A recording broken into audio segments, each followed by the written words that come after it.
प्रिय विद्यार्थियों, हिंदी क्लासेज में आपका स्वागत है। हमारा विषय है विशेषण। आज हम विशेषण का दूसरा भेद पढ़ेंगे, संख्यावाचक विशेषण। सबसे पहले हम ये जानेंगे कि संख्यावाचक विशेषण होता क्या है, संख्यावाचक विशेषण कहते किसे हैं। तो यहाँ पर संख्यावाचक विशेषण की परिभाषा है, वे विशेषण जिनसे गिनने योग्य व्यक्ति व वस्तु की संख्या संबंधी विशेषता का बोध होता है, उसे संख्यावाचक विशेषण कहते हैं। संख्यावाचक विशेषण के दो भेद होते हैं, पहला है निश्चित संख्यावाचक विशेषण और दूसरा है अनिश्चित संख्यावाचक विशेषण। सबसे पहले हम पढ़ेंगे संख्यावाचक विशेषण का पहला भेद, निश्चित संख्यावाचक विशेषण। सबसे पहले हम ये जानेंगे कि निश्चित संख्यावाचक विशेषण होता क्या है, निश्चित संख्यावाचक विशेषण कहते किसे हैं। तो यहाँ पर निश्चित संख्यावाचक विशेषण की परिभाषा है, वे विशेषण जिनसे व्यक्ति व वस्तु की निश्चित संख्या का बोध होता है, उसे निश्चित संख्यावाचक विशेषण कहते हैं। निश्चित संख्यावाचक विशेषण के चार भेद होते हैं, पहला है क्रमवाचक, दूसरा है गणनावाचक, तीसरा है आवृत्तिवाचक और चौथा है समुदायवाचक। सबसे पहले हम पढ़ेंगे क्रमवाचक। क्रमवाचक वो होते हैं जिसमें व्यक्ति व वस्तु के क्रम का बोध होता है, उसे क्रमवाचक कहते हैं। जैसे यहाँ पर पहला उदाहरण दिया गया है, मोहन कक्षा में तीसरे स्थान पर है। मोहन कक्षा में तीसरे स्थान पर है, तो मोहन कक्षा में तीसरे स्थान पर है।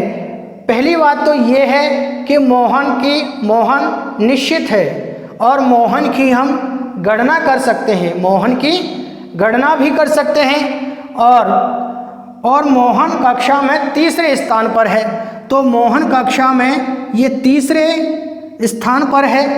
तो मोहन से पहले दो और हैं, पहला दूसरा।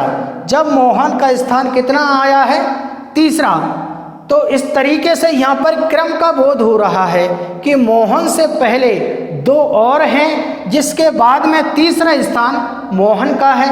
तो यहाँ पर क्रम का बोध हो रहा है, इसलिए ये उदाहरण है, ये क्रमवाचक है, जो निश्चित संख्यावाचक विशेषण का भेद है।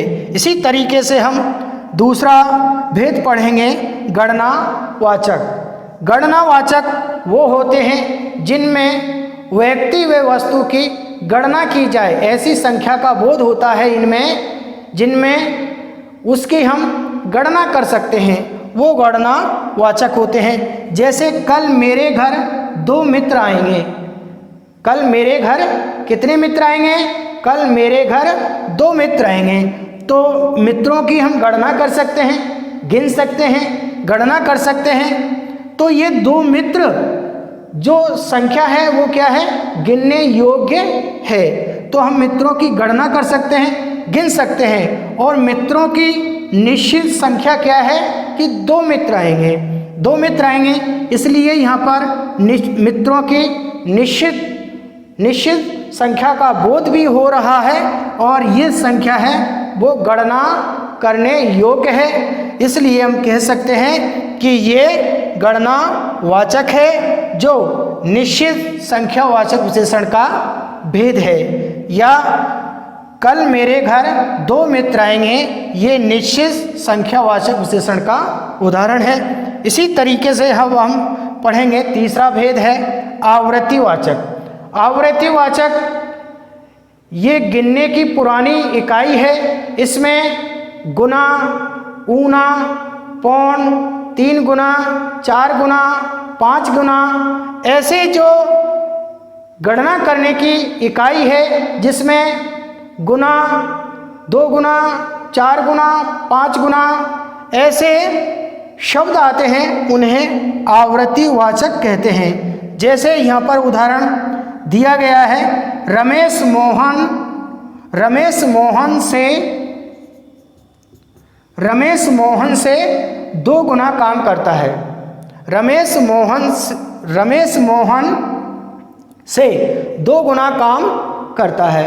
रमेश मोहन से 2 गुना काम करता है। तो यहाँ पर ये गुना शब्द आ रहा है कि रमेश मोहन से 2 गुना काम करता है। तो यहाँ पर ये गुना है वो क्या है? आवृत्ति है। ये एक गणना करने की इकाई है। इसलिए हम कह सकते हैं कि रमेश मोहन से 2 गुना काम करता है, ये आवृत्तिवाचक है।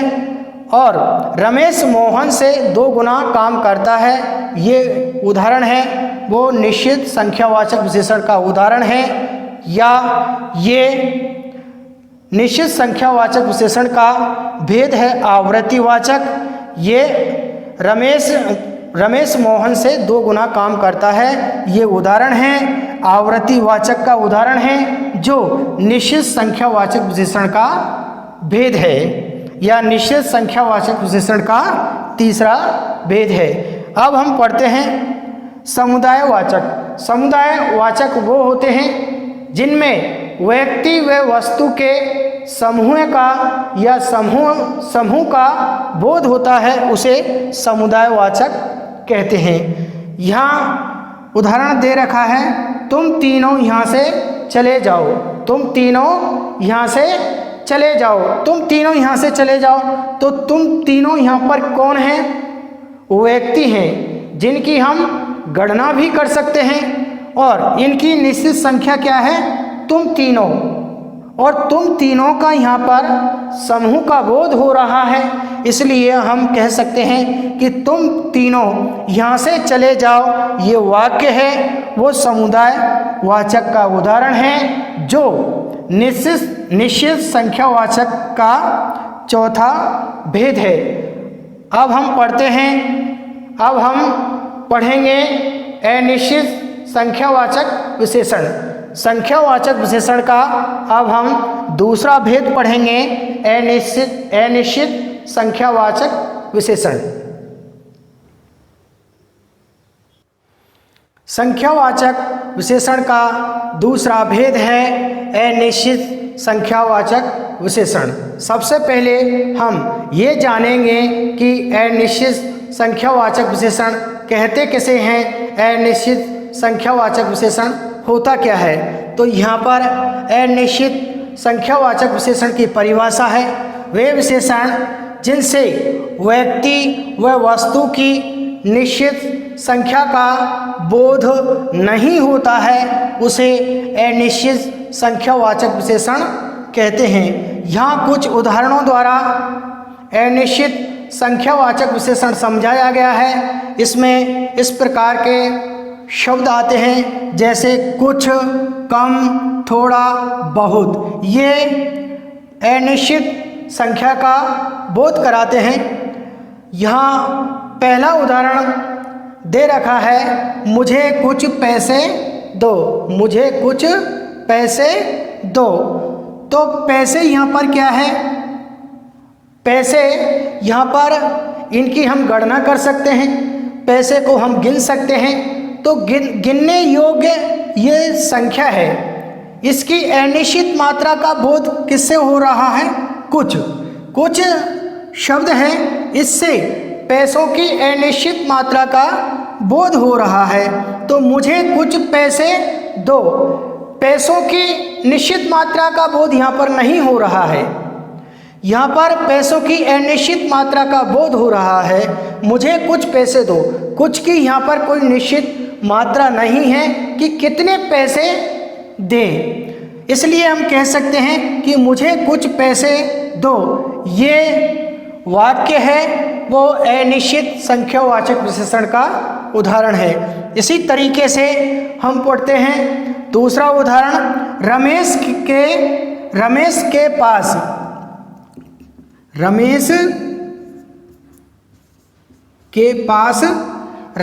पास बहुत पैसे हैं। रमेश के पास बहुत पैसे हैं। तो रमेश के पास बहुत पैसे हैं। ये बहुत रमेश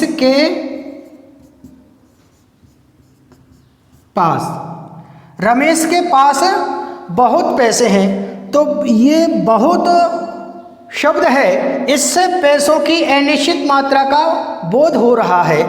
पैसों की यहाँ पर निश्चित संख्या नहीं है कि रमेश के पास कितने पैसे हैं, 1000 हैं, 2000 हैं, या 1 लाख है, या 5000 हैं, या 10,000 हैं। कितने पैसे हैं, ये कोई यहाँ पर बहुत जो शब्द है, इससे पैसों की निश्चित मात्रा का बोध नहीं हो रहा है।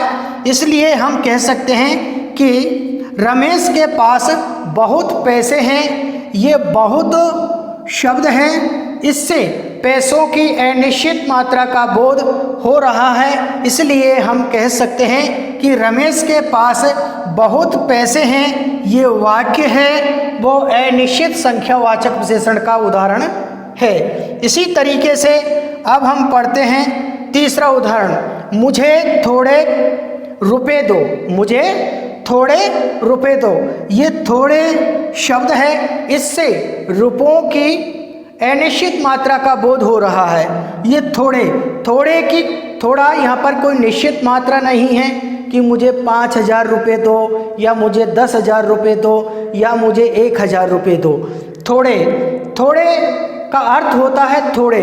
हम 10,000 भी दें तो भी थोड़े, हम 5000 दें तो भी थोड़े, हम 15,000 दें तो भी थोड़े हैं। क्यों? थोड़े की कोई निश्चित मात्रा नहीं है। थोड़े का अर्थ तो थोड़ा ही होता है, कितने ही देते जाओ वो थोड़े ही कहलाएंगे। इसलिए मुझे थोड़े रुपए दो, ये थोड़े शब्द है, इससे रुपयों की अनिश्चित मात्रा का बोध हो रहा है। इसलिए हम कह सकते हैं कि मुझे थोड़े रुपए दो। ये वाक्य है वो अनिश्चित संख्यावाचक विशेषण का उदाहरण है। इसी तरीके से हम चौथा उदाहरण पढ़ते हैं, मुझे 100-200 रुपये दो। मुझे 100-200 रुपये दो। 100-200 यहाँ पर रुपयों की अनिश्चित मात्रा का बोध हो रहा है। यहाँ पर निश्चित नहीं है कि रुपये 100 दें या 200 दें, 100 दें या 200 रुपये दिए जाएं। इसलिए यहाँ रुपयों की अनिश्चित मात्रा का बोध हो रहा है। इसलिए हम कह सकते हैं कि मुझे 100-200 रुपये दो। ये वाक्य है वो अनिश्चित संख्यावाचक विशेषण का उदाहरण है, क्योंकि 100-200 यहाँ पर ये शब्द है, इससे रुपयों की अनिश्चित मात्रा का बोध हो रहा है कि रुपये 100 रुपये दिए जाएं, या 100 रुपये दिए जाएं, या 200 रुपये दिए जाएं। यहाँ पर अनिश्चित मात्रा का बोध हो रहा है। यहाँ पर रुपयों की निश्चित संख्या का बोध नहीं हो रहा है। इसलिए हम कह सकते हैं कि मुझे 100-200 रुपये दो। ये वाक्य है वो अनिश्चित संख्यावाचक विशेषण का उदाहरण है। इसी तरीके से हम पढ़ते हैं पांचवा उदाहरण, कुछ आदमी बाहर खड़े हैं। कुछ आदमी हैं, कहाँ खड़े हैं? बाहर खड़े हैं। तो हम आदमी हैं, ये आदमियों की हम गणना कर सकते हैं, गिन सकते हैं। लेकिन यहाँ पर कुछ शब्द आ रहा है, ये आदमियों की अनिश्चित संख्या का बोध करा रहा है कि आदमी खड़े तो बाहर आदमी खड़े हैं, कुछ आदमी बाहर खड़े हैं। ये क्लियर नहीं है या ये निश्चित नहीं है कि कितने आदमी बाहर खड़े हुए हैं। तो यहाँ पर कुछ शब्द है, इससे आदमियों की अनिश्चित संख्या का बोध हो रहा है। इसलिए हम कह सकते हैं कि कुछ आदमी बाहर खड़े हैं। ये वाक्य है या ये उदाहरण है वो अनिश्चित संख्यावाचक विशेषण का उदाहरण है। इस तरीके से आज हमने संख्यावाचक विशेषण का विस्तार पूर्वक विधिवत रूप से अध्ययन कर लिया है। आप इन्हें अपनी उत्तर पुस्तिका में लिपिबद्ध करें और याद करें, क्योंकि इस तरीके का विवरण आपको किसी भी पुस्तक में देखने को नहीं मिलेगा। इसलिए आप इन्हें ध्यान से पढ़ें और अपनी उत्तर पुस्तिका में लिपिबद्ध करें, ताकि आपकी परीक्षाओं में इनसे संबंधित प्रश्न पूछे जाते हैं तो आप बड़ी सरलता और सुगमता के साथ उनका उत्तर दे सकते हैं। आज के लिए इतना ही, शेष कल पढ़ेंगे। Thank you.